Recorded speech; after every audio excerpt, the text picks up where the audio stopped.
Au Xe siècle, les ducs de Basse-Lotharingie, ayant construit un château fort sur une île de la Seine, furent à l'origine de la naissance de Bruxelles. Vers le XIe siècle, près de ce château s'installa un marché en plein air dans un marin asséché. Le quartier de la Grand Place était à l'époque un vaste marécage entouré de bancs de sable. On l'appelait le Nedermerk, qui veut dire le marché inférieur. Vers le XIIIe siècle, on vit peu à peu la construction de maisons organisées autour des halles, au pain, au drap, à la viande. Ces maisons n'étaient pas alignées, ni à côté les unes des autres. Certaines étaient même entourées de jardins. L'alignement vint progressivement grâce à la ville et à ses architectes, qui parvinrent avec le temps à en faire une place rectangulaire. Au XIVe siècle, on y construisit une magnifique fontaine face à la maison du roi. Elle y demeura 263 ans. 8 jets d'eau et 8 cuves. C'est également à cette époque que naquit le Megang, qui signifie se promener en rond. C'était un cortège d'abord profondément religieux, mais aussi laïque du fait de la participation des corporations, des serments, des autorités, des chambres de rhétorique et de la noblesse. Cette procession faisait le tour de la ville et s'arrêtait sur la Grande Place. Si la Grande Place fut le lieu du marché et des fêtes, elle fut aussi le lieu d'exécution, de supplices et de batailles. À l'origine, la Grande Place était le lieu d'un grand marché. On peut constater cela par les noms des rues, qui traduisent la diversité des métiers qui s'installaient autour de la place. On a par exemple, la rue des Brasseurs, la rue des Bouchers, du marché aux herbes, etc. Au début les maisons étaient en bois, rarement en pierre. Puis au XIIIe siècle et XIVe siècle, les maisons furent construites en pierre en raison de l'essor économique de Bruxelles. Les marchés se tenaient le plus souvent en plein air. Les marchands utilisaient des étals ou des échoppes. Le vendredi était un jour de marché libre. Tandis que pour les autres jours, chaque commerçant devait payer une certaine somme d'argent au duc. Les artisans et les marchands étaient regroupés en associations appelées corporations. Chaque métier a sa propre corporation. On en comptait jusqu'à 50 et 60 dans les villes importantes. Les corporations établissaient un règlement que ses membres devaient respecter. Ce règlement portait surtout sur l'organisation du travail, la qualité des objets fabriqués et la compétence des artisans. La caisse de la corporation s'occupait de leurs ouvriers blessés, malades ou de leurs veuves. Chaque corporation avait ses armoiries. Le 5 juin 1568, les comtes d'Egmont et de Horny furent décapités sur l'ordre du duc d'Albe, qui faisait régner la terreur sur notre pays au nom de l'Inquisition. Guillaume III d'Orange, gouverneur général des Pays-Bas et le roi d'Angleterre, avaient fait une grande alliance contre la France. Ils avaient fait bombarder les villes côtières du nord de la France. En représailles, Louis XIV a fait bombarder Bruxelles. Du 13 au 15 août 1695, le maréchal de Villeroy fait bombarder la ville de 12 canons et 25 mortiers. La Grande Place dont la plupart des maisons sont encore en bois et anéanties par le feu, seuls restent les murs de l'hôtel de ville et la structure de la maison du roi. Dès l'année suivante, la reconstruction commence sous la surveillance de la ville et de ses architectes, protecteurs de son esthétique.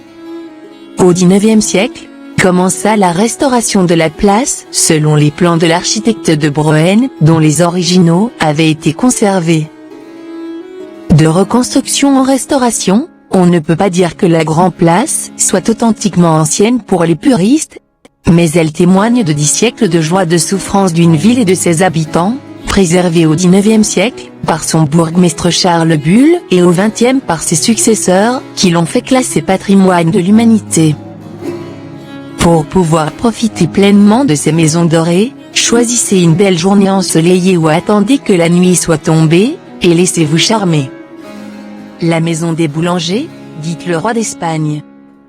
Au XIIIe siècle, la famille Sergueil, bourgeois nantis, désirait se protéger contre d'éventuels assaillants. Pour ce faire, ils construisirent leur maison en pierre. Après son incendie en 1695, le magistrat de la ville ordonna aux boulangers d'y rebâtir une grande maison destinée à leur corporation. leur saint patron s'appelait saint Aubert. Vous pouvez voir sa statue au-dessus de la porte d'entrée. Sa reconstruction date de 1696 à 1697, et l'on peut voir sur d'anciennes gravures, son toit coiffé d'un dôme, lui-même surmonté d'une victoire claironnante. Par contre, sur une photographie datant de 1856, ce dôme a disparu. Heureusement, lors de sa reconstruction vers 1900, par l'architecte Samin, il réapparut et nous pouvons encore l'admirer actuellement. Au niveau du deuxième étage, trône le buste du roi d'Espagne Charles II, d'où son nom. Charles II était en 1697 roi d'Espagne et souverain des Pays-Bas méridionaux, qui comprenaient alors l'actuelle Belgique. La maison des graissiers dite la Brouette. Les graissiers étaient des marchands de volailles et de produits laitiers. Cette demeure du XIIIe siècle appartenait également à la famille Sergueil, mais comme la plupart des maisons à l'époque, elle fut construite en bois. En 1439, la corporation des graissiers décida de la racheter et d'en faire son siège. Rebâtie en pierre en 1644, elle résista partiellement au bombardement de 1695. Elle a été restaurée en 1697, dans le même style que le roi d'Espagne. On peut y admirer la statue de Saint-Gilles, patron des graissiers. Au-dessus de la porte, figure une enseigne représentant une brouette. La maison des ébénistes et des tonneliers dite le sac. Comme le roi d'Espagne et la brouette, le sac, cette maison bâtie à l'origine en bois, était la propriété de la famille Sergueil. Rachetée en 1444, par la corporation des ébénistes et des tonneliers, elle subit les mêmes transformations que la brouette. L'enseigne qui figure au-dessus de la porte nous montre deux hommes, le premier tient un grand sac, tandis que le second y plonge les mains. La maison des archers dite la Louve. On trouve l'origine de ce nom au XIVe siècle, à l'époque elle était construite en bois. Elle fut achetée par le serment, ou la gilde des archers. Suite à un incendie, elle fut rebâtie en pierre en 1690, suivant les plans du peintre et architecte Herbosch. Partiellement endommagée par le bombardement de 1695, sommairement restaurée l'année suivante, elle retrouva son état d'origine vers 1890, grâce à l'architecte de la ville Jamard. Son style italo-flamand a plus d'unité que celui de la brouette et du sac. Pour illustrer son nom, le dessus de porte est orné d'une enseigne représentant une louve qui allait, Romulus et Rémus rappelant la naissance de Rome. Au sommet du toit, la statue d'un phénix renaissant, de ses cendres symbolise l'immortalité. La maison des bateliers, dite le Cornet. À l'origine, cette maison construite en bois s'appelait à Montagne. Lorsque la corporation des bateliers la racheta en 1434, elle la nomma le Cornet. Rebâtie en pierre au milieu du XVIIe siècle, endommagée ensuite par le bombardement de 1695, elle fut restaurée en 1697, par le maître ébéniste Pastorana. L'architecte de la ville Samin la rénova de 1899 à 1902. Cette maison est une des plus originales de la place, très ornementée avec à son sommet la forme de la poupe d'un navire. Une enseigne située au centre de la façade représente un cornet. La maison des Merciers, dite le Renard. Son nom est cité dès le XIVe siècle, mais c'est au milieu du XVe siècle que la corporation des Merciers la racheta. Comme les maisons voisines, à l'exception du roi d'Espagne, elle était construite en bois. Rebâtie en pierre au milieu du XVIIe siècle, il n'en resta plus grand-chose après le bombardement de 1695. Rétablie dans ses murs en 1699, de style baroque flamand avec une influence de style Louis XIV, elle est consacrée en grande partie à la corporation des Merciers. La statue de Saint-Nicolas patron des Merciers domine sa façade. La ville décide vers 1400 de se construire une maison communale digne d'elle. Au printemps 1402, la première pierre de ce somptueux édifice est posée. Le projet primitif comprend l'aile gauche ainsi que le beffroi. Suite à un soulèvement des métiers, il fallut dédoubler l'administration, d'où l'agrandissement du bâtiment. En 1444, le jeune Charles le Téméraire pose la première pierre de l'aile droite de l'hôtel de ville. En 1449, la ville signa une convention avec l'architecte Jean van Ruysbroek afin de reconstruire le beffroi écrasé entre les deux ailes. Il garda les bases de l'ancien beffroi, les renforça et construisit une nouvelle tour dessus. Celle-ci est en 3 parties, une partie carrée qui compte 4 étages, une partie octogonale qui compte 3 étages, et une flèche pyramidale ajourée, sur laquelle pivote la statue de Saint-Michel haute de 5 mètres. La tour, haute de 96 mètres, est la plus haute de la place. Si vous regardez bien la porte, vous verrez qu'elle n'est pas dans l'axe de la tour. On dit même que l'architecte qui a construit l'hôtel de ville se serait suicidé en se jetant du haut de la tour, quand il s'est rendu compte de son erreur. Mais c'est une légende. Le bombardement de 1695 détruit l'intérieur de l'hôtel de ville. Au début du XVIIIe siècle, fut construite une aile arrière. La nouvelle cour intérieure est ornée de 2 fontaines dédiées au fleuve la Meuse et l'Escaut. La maison de la Manne, dite l'Étoile. Déjà mentionnée au XIIIe siècle, c'est la plus petite, mais une des plus anciennes de la place. Au XIVe siècle, elle était occupée par la Manne, qui était officier de justice représentant le souverain. En 1356, Louis de Malle, comte de Flandre, y planta son drapeau à la plus haute fenêtre. Quelques mois plus tard, Évrard Serclaz l'arracha héroïquement. Malheureusement, il fut ramené agonisant et mourut en 1388. Sous les arcades, un monument dédié à la mémoire d'Évrard Serclaz par le sculpteur Julien Dillane. La légende court que toute jeune fille qui effleurera le bras du martyr trouvera un mari dans l'année. Observez les zones brillantes et douces, ce sont celles que caressent les passants. La maison des bouchers, dite le Cygne.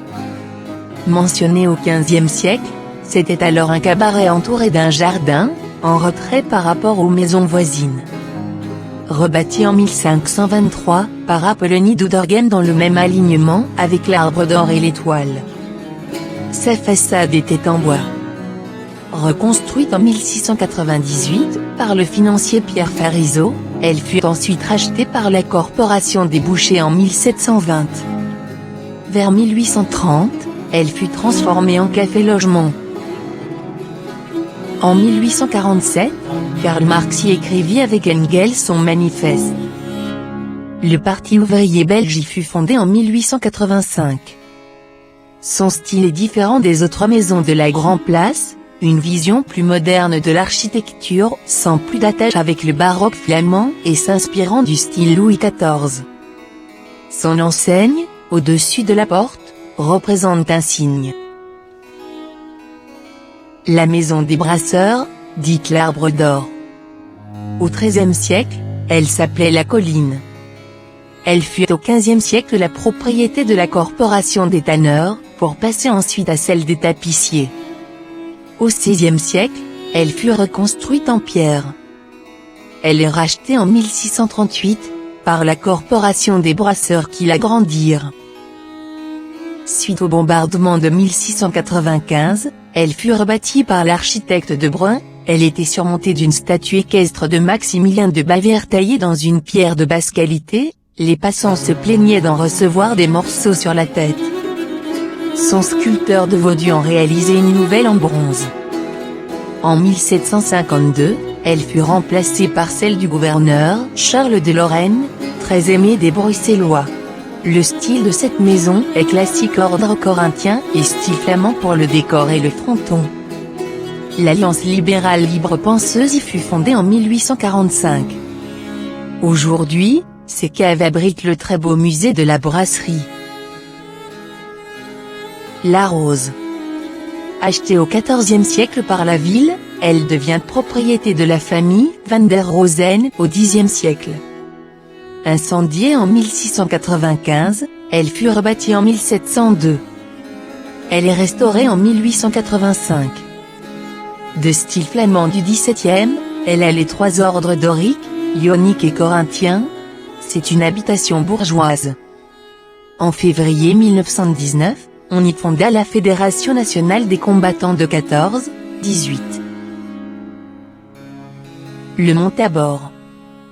C'est une maison bourgeoise comme la Rose. Elle fut construite en 1699 pour J.B. Vine de Putte et restaurée en 1885. Elle est aujourd'hui appelée aux 3 couleurs. La maison des ducs de Brabant. À cet endroit se trouvait au Moyen-Âge, la maison en pierre des Ménards. Bâtie sur une colline de sable, elle servait de défense à l'île Saint-Géry. Désaffectée lors de la construction de la première enceinte de la ville, elle fut démembrée. En 1441, elle fut expropriée par la ville, qui la restaura avec les maisons voisines, et les réunit en une même construction. Après le bombardement de 1695, elle fut reconstruite l'année suivante, et ce groupe de 7 maisons fut alors réuni sous un même fronton. Numéro 13. La renommée. Statue en scène illustrant son nom. Numéro 14. L'Ermitage. Numéro 15. La Fortune, achetée par la Corporation des Tanneurs. Numéro 16. Le Moulin à Vent, acquise par la Corporation des Meuniers. L'enseigne est parlante. Numéro 17. Le Pot d'Étain, appartenait à la Corporation des Charpentiers et des Charrons. Numéro 18. La Colline, maison de la Corporation des 4 couronnes, c'est-à-dire les sculpteurs, les tailleurs de pierre, les maçons et les ardoisiers. Numéro 19. La Bourse. Elle est de style classique et flamand comme la maison des Brasseurs. La base de ces pilastres est décorée par 19 bustes des anciens ducs de Brabant, d'où l'origine de son nom. En 1795, les révolutionnaires français, qui avaient supprimé les corporations, vendirent aux enchères la colline, le Pot d'Étain et le Moulin à Vent. Dans un état de délabrement avancé, la maison fut sauvée par la ville en 1830. Au XIXe siècle, les caves de l'Ermitage et de la Fortune furent aménagées en friture.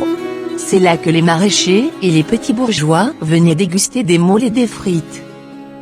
Et c'est, paraît-il, dans une de ces fritures, que l'on créa en 1918, l'œuf à la russe pour marquer la différence avec l'œuf dur salade des Français, qui ne connaissaient pas encore la mayonnaise et les frites. Victor Hugo habita, pendant un mois au numéro 16, le Moulin à Vent. Le Cerf-Volant. En 1710, G. Van den Ende en était le propriétaire. Tailleur de pierre de son métier, il en était certainement l'architecte. Elle fut restaurée en 1897. Les maisons Joseph et Anne. Ce sont 2 maisons particulières reconstruites en une façade unique, après le bombardement de 1695. Restaurée en 1897. L'Ange. Expropriée par la ville, pour agrandir le marché, elle devint ensuite au XVIe, propriété de l'abbaye de Forêt, qui la céda à son tour à un particulier. Reconstruite en 1697, elle est du style italo-flamand, comme sa voisine la Chaloupe d'Or. Restaurée en 1897. La maison des tailleurs, dite la Chaloupe d'Or, et la taupe de Molle. Cette maison représentative de la Corporation des tailleurs, regroupe 2 maisons. Elle est expropriée par la ville au XIVe siècle, pour agrandir le marché. Elle est reconstruite en 1697, dans le style baroque italien et décor flamand, qui caractérise presque toute la grande place. À son sommet, la statue de l'évêque Saint Boniface, patron des tailleurs. La maison des peintres, dite le Pigeon. La Corporation des peintres, eut, en 1510 l'autorisation de la ville de la reconstruire. En 1533, il put remplacer le frontispice en bois, par de la pierre. Le style de la maison est gothique au rez-de-chaussée, mais Renaissance à partir du premier étage. Bombardée en 1695, elle fut rachetée par un tailleur de pierre en 1697, qui la rebâtit en style deuxième Renaissance. Elle fut restaurée en 1908. Victor Hugo, sous le nom de Langevin, ayant dû fuir la France, alors sous le règne du futur Napoléon III, s'y installa en 1852. Il y écrivit un pamphlet, Napoléon le Petit, et commença le plus grand pamphlet du siècle, Les Châtiments, qu'il achèvera à Jersey. Le marchand d'or. Elle s'appelait autrefois la petite chambre de la manne. Lors du bombardement de 1695, elle fut totalement incendiée, car contrairement aux autres maisons de la place, elle était encore entièrement en bois à cette époque. Reconstruite en 1709, elle était la propriété d'un faïencier. Son style est sobre et ne présente rien de remarquable. Elle a été restaurée en 1897. La Halle aux Pins, dite la Maison du Roi. Elle porta également le nom de Maison ducale. L'origine de la Halle aux Pins remonte au XIIIe siècle, c'était alors une construction très simple. Elle fut bâtie sur un ancien marécage, en même temps que la halle aux draps, ainsi que la halle à la viande, construite, elle, sur une éminence sableuse à l'arrière. Elle fut érigée en 1405, mais les boulangers ayant décidé de vendre leur pain chez eux, la désertèrent. Le duc de Bourgogne y établit les bureaux du receveur général des domaines, la chambre des ton-lieux, ainsi que le tribunal de la foresterie, d'où à l'époque, le nom de maison ducale. La construction s'étant fort dégradée, on décida en 1504 de la rebâtir. Elle fut démolie en 1512, et c'est Charles Quint qui fit commencer les travaux, ceux-ci s'achevèrent seulement, en 1536. De style gothique, elle fut construite sur pilotis, reliés entre eux, par des pots de bœuf. Les comtes d'Egmont et Orny furent logés la veille de leur exécution, en 1568. Exécutés le 5 juin 1568. Gravement endommagée par le bombardement de 1695, on la restaura plusieurs fois mais hélas, de manière fort peu heureuse. Cette maison servit de tribunal pendant un temps. Les républicains français la nommèrent « Maison du peuple ». Elle fut louée à des sociétés privées, la Loyauté et le Cercle artistique. Le 24 avril 1864, Charles Baudelaire, écœuré par les critiques parisiens, s'installa à Bruxelles. Il donna des conférences à la Maison du Roi, malheureusement, celles-ci n'eurent aucun succès. Désappointé et se faisant une image un peu rapide de la Belgique, il écrira alors « Pauvre Belgique ». Acquise par la ville en 1860, la Maison du Roi fut totalement démolie puis reconstruite en 1873, suivant l'esprit des architectes du XVIe, dans le style gothique tertiaire. Charles Bull décida d'y installer un musée communal afin de conserver les vestiges de la ville. Il sera inauguré en 1887, et existe toujours actuellement, c'est un musée remarquable. Le Home. C'est une maison particulière, élégante, on la connaît sous ce nom depuis le XVe siècle. Elle fut reconstruite après le bombardement de 1695, et restaurée en 1920. Le Pan. Maison particulière, sa façade est rehaussée de guirlandes dorées. Reconstruite en 1697, et restaurée en 1882. Son enseigne, représente un pan. Le petit renard, anciennement le samaritain, et le chêne. Simple maison bourgeoise bruxelloise, du style des maisons de Anne et Joseph. Construite sous le même fronton en 1696 et restaurée vers 1884. Sainte-Barbe. Elle est également connue sous le nom de Ronce couronnée. Elle fut reconstruite en 1696 et restaurée en 1918. À part son gable, elle est d'une grande simplicité. l'âne. Maison particulière, restaurée en 1917, on y retrouve, grâce aux trois ordres, le classicisme.